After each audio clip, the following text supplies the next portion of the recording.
Người nổi tiếng TV 24 giờ là kênh cung cấp thông tin về các nghệ sĩ, ca sĩ, diễn viên nổi tiếng của Việt Nam và thế giới. Hãy đăng ký kênh của chúng tôi để cập nhật tin tức nhanh nhất trong 24 giờ. 5 cầu thủ nổi bật nhất của bóng đá Việt Nam năm 2023 vừa được công bố ngày 1 tháng 1 năm 2024. Năm 2023, bóng đá Việt Nam có nhiều nhân tố trẻ ghi điểm ở cả cấp độ câu lạc bộ lẫn đội tuyến quốc gia.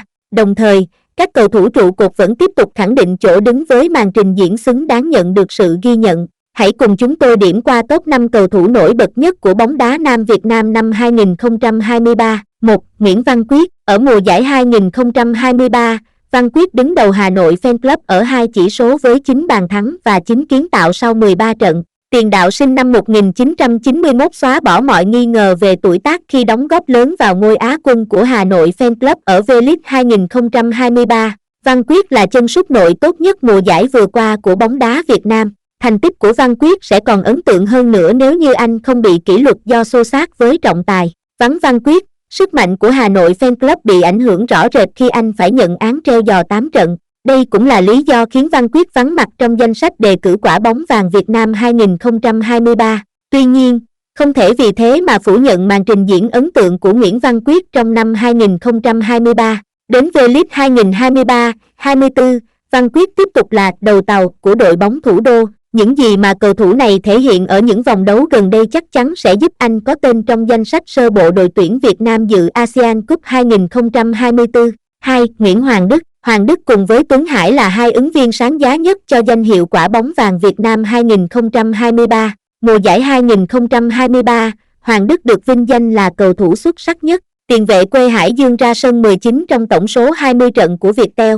Nguyễn Hoàng Đức có cho mình 5 pha lập công cùng 5 kiến tạo thành bàn. Ngoài ra, Hoàng Đức còn lọt vào đội hình tiêu biểu của mùa giải. Một thống kê khá thú vị, Nguyễn Hoàng Đức là cầu thủ hiếm hoi kiến tạo 5 lần ở 2 trận liên tiếp trong lịch sử V-League. Tính mùa giải 2023, sự ổn định của Hoàng Đức đã góp phần giúp câu lạc bộ Viettel đứng hạng 3 V-League cùng ngôi Á quân cúp quốc gia.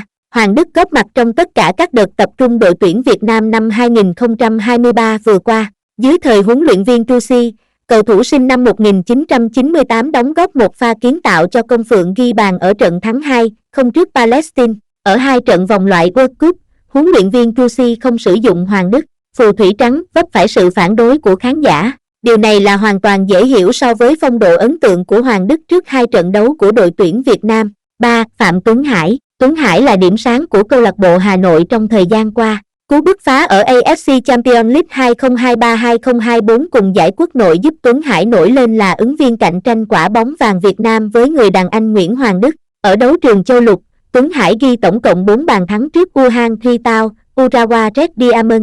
Đồng thời, Phạm Tuấn Hải còn có đường kiến tạo ở trận thua trước Pohang Steelers. Thậm chí, Phạm Tuấn Hải còn xếp trên cả siêu sao Ronaldo ở danh sách vua phá lưới AFC Champions League 2023-2024.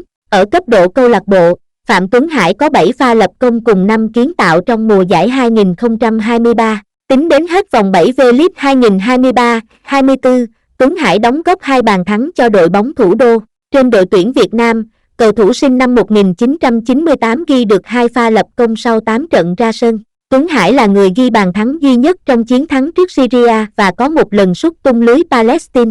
4. Nguyễn Đình Bắc. Nguyễn Đình Bắc được coi là sao mai của bóng đá Việt Nam dưới thời huấn luyện viên Tusi. Sự nghiệp của Đình Bắc cũng thăng tiến rất nhanh khi được triệu tập lên U23 và cả đội tuyển Việt Nam. Trong đợt giao hữu FIFA Days tháng 10, Đình Bắc đã ra mắt đội tuyển quốc gia và có 2 lần đá chính. Màn trình diễn của sao trẻ này là tương đối ổn. Tiếp theo đó, Đình Bắc còn để lại dấu ấn đặc biệt hơn khi lập công giúp đội tuyển Việt Nam thắng Philippines ở trận ra quân vòng loại World Cup 2026. Tiền đạo trẻ Đình Bắc đang là sao trẻ đình đám trong thời gian gần đây. Mới chỉ 19 tuổi, cầu thủ này đã làm mưa làm gió ở giải hạng nhất và xuất sắc có được danh hiệu cầu thủ hay nhất của giải. 8 bàn thắng, 7 lần kiến tạo sau 12 trận ra sân của Đình Bắc cũng giúp Quảng Nam trở lại V-League sau 3 năm vắng bóng.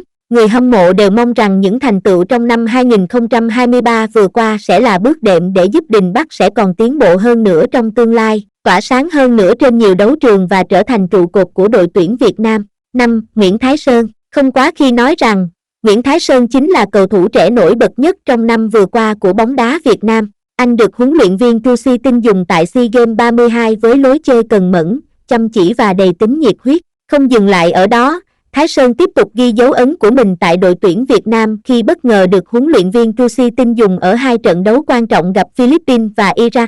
Cá nhân Thái Sơn đã để lại những màn trình diễn khá tốt và cho thấy tiềm năng lớn trong tương lai. Nguyễn Thái Sơn mang trên mình tấm băng đội trưởng của câu lạc bộ Thanh Hóa khi mới chỉ 20 tuổi. Trở về câu lạc bộ Thanh Hóa, Thái Sơn cũng đóng góp nhiều vào dấu ấn của bóng đá xứ Thanh tại đấu trường quốc nội. Nguyễn Thái Sơn được đá 9 lần đầu tiên trong sự nghiệp cho Thanh Hóa từ tháng 11 năm 2022.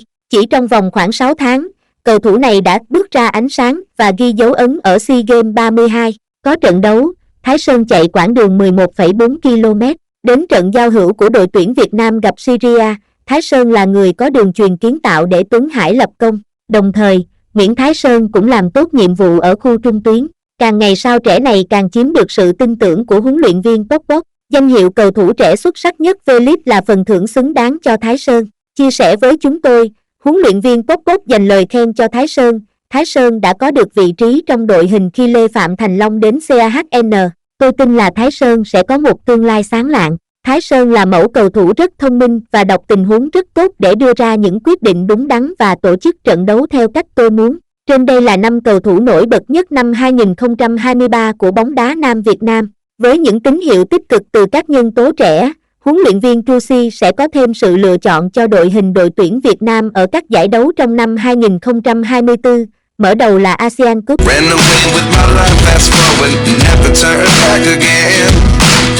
It's kind of funny that the more we pass time, the more we need to set the rewind. And 19 was the year I had to leave you, but now I'm seeing all the signs. Yes,